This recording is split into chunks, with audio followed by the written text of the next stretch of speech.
Hello friends, welcome to stock market H with Gaurav. So दोस्तों, आशा करता हूँ कि आप सब अच्छे होंगे। और जो मैंने आपको वीकली का अक्टूबर मंथ की एक्सपायरी का जो टारगेट दिया था मैंने आपको 11,640, वो फुली टारगेट अचीव हुआ दोस्तों। तो काफ़ी अच्छा प्रॉफिट हुआ होगा, मैं ऐसा समझता हूँ। तो दोस्तों, आपके साथ मैं नवंबर मंथ जो हमारा आज से स्टार्ट हो चुका है, बट आज वीकेंड था और संडे था, तो आज मार्केट क्लोज थी। तो कल से मार्केट की शुरुआत होगी, डैट इज़ 2 नवंबर एंड 3 नवंबर we have elections in US.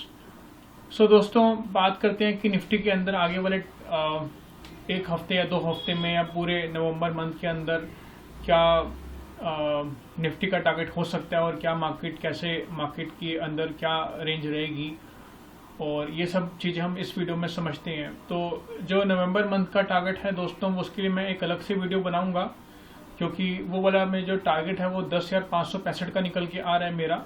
ठीक है दोस्तों, तो अभी की अगर हम शॉर्ट टर्म की बात करते हैं, 1 या 2 हफ्ते की बात करते हैं, तो मैं ऐसा समझता हूं कि दोस्तों कि अगले हफ्ते काफ़ी मार्केट के अंदर वॉल्टिलिटी रहने वाली है।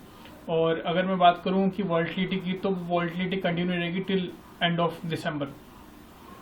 काफ़ी कुछ अभी उतार चढ़ाव मार्केट में देखने को हमें मिल सकते हैं अगले 2 महीने के अंदर। उसके 2 सबसे बड़े रीजंस हैं।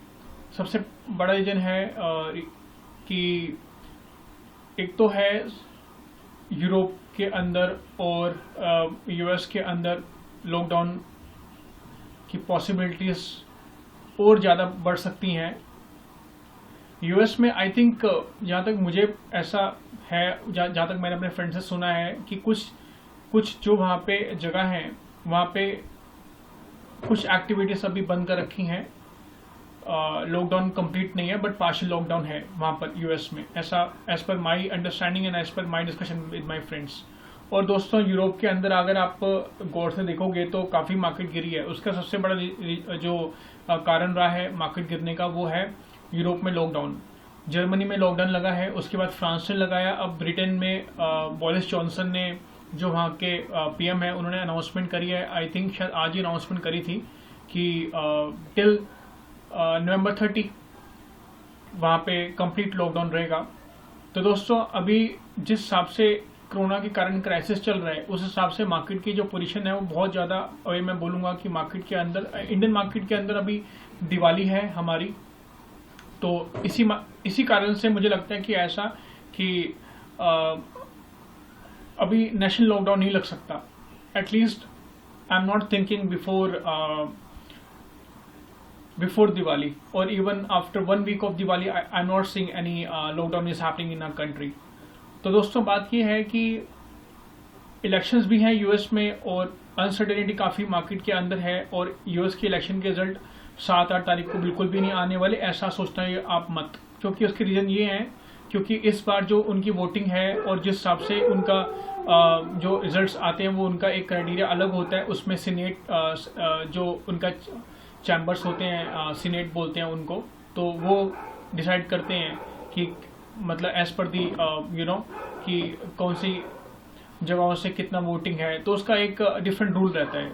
मुझे इतना उसमें नॉलेज नहीं है, उस रूल में मैंने इतना पढ़ा नहीं है, बट जहाँ तक मैंने ऐसा पढ़ा है कि वहाँ पे सीनेट का कुछ रहता है कि उसमें रिजल्ट जो है वो ऐसा नहीं है कि इलेक्शंस हुए आज और 1-2-4 दिन के अंदर वो रिजल्ट्स आना शुरू हो जाएंगे। वो है कि रुझान आना शुरू हो जाएंगे, पोल्स आना शुरू हो जाएंगे, बट रिजल्ट्स नहीं आएंगे टिल दिसंबर।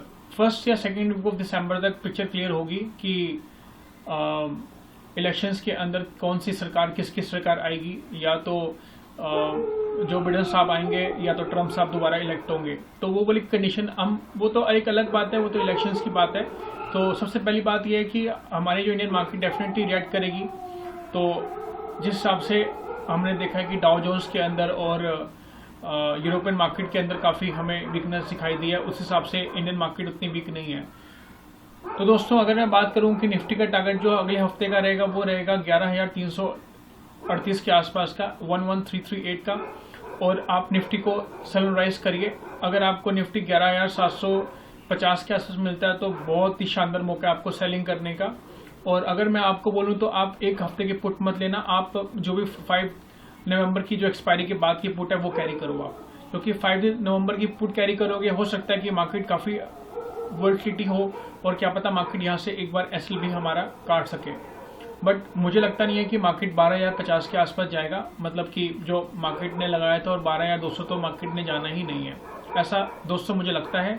बाकी मेरा व्यू है जिस हिसाब से मैंने आपको बताया था अक्टूबर मंथ की एक्सपायरी के अंदर कि 11,640 का लेवल आना था, वो आया, टोटली अचीव हुआ। मगर 11,338 का लेवल आना था मार्केट का, वो मार्केट ने नहीं दिया हमको।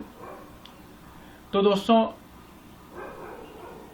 अगर मैं आपको शॉर्ट में अगर बोलूं तो आप निफ्टी को सेल एंड राइज करिए, जहां पे आपको निफ्टी अगर अभी भी मिलता है 11,650 के आसपास और 11,670 के आप एक या दो और शॉर्ट कर सकते हो विद स्टॉप लॉस ऑफ 11,780 का लेवल आप ऐसा ले सकते हो निफ्टी के अंदर। तो दोस्तों निफ्टी के लिए अभी इतना ही, और बैंक निफ्टी के अंदर जो है वो टारगेट है 24,500 का टारगेट आ सकता है, ठीक है दोस्तों।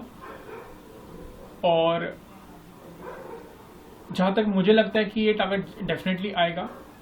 बाकी अब ये देखते हैं कि अगला हफ्ते 2, 3, 4, 5, हाँ तो एक्सपायरी 5 नवंबर की है, तो कल से हमारा नवंबर सीरीज चालू हो जाएगी। तो दोस्तों देखते हैं कि मार्केट में कैसा अगला हफ्ता रहता है, बट ये है कि definitely market will be volatile. और जहाँ तक मुझे लगता है कि जो नेस्डैक है और डाउ जोन्स है ये अच्छा परफॉर्म करेंगे, क्योंकि इलेक्शन डे है और 2-3 को इलेक्शन डे के आसपास 3 को इलेक्शन है, तो 2 या 3 को मार्केट हमेशा पॉजिटिव ही रहेगी, जहाँ तक मुझे आइडिया है। अगर कोई नेगेटिव न्यूज़ ना आए मार्केट के अंदर तो वो एक अलग बात है, बट जहाँ तक मुझे लगता है कि मार्केट एक अच्छा परफॉर्म कर सकती है 2-3 तारीख को, 4-5 को मार्केट अंडर परफॉर्म कर सकती है। तो दोस्तों देखते हैं कि मार्केट में टारगेट आते हैं नहीं आते हैं, बट मेरी जो स्ट्रेटजी है आपके लिए वही है कि 1138 का टारगेट के लिए मार्केट को आप सेल करिए विद स्टॉप लॉस ऑफ 11,780। तो दोस्तों अभी के लिए इतना ही, थैंक यू सो मच। अगर आपको मेरा वीडियो अच्छा लगे आप लाइक करो, सब्सक्राइब करो, और जितना दोस्तों के साथ शेयर करो वो उतना ही अच्छा है, ताकि सबका भला हो। जितने लोग चैनल से जुड़ेंगे और जो लोग देखेंगे चैनल्स को, तो डेफिनेटली एक तरह का ये मैसेज ही है, जो लोग प्रॉफिट कमाना चाहते हैं एटलीस्ट उन तक मेरी वीडियो पहुंचे। तो दोस्तों अभी के लिए इतना ही, थैंक यू सो मच।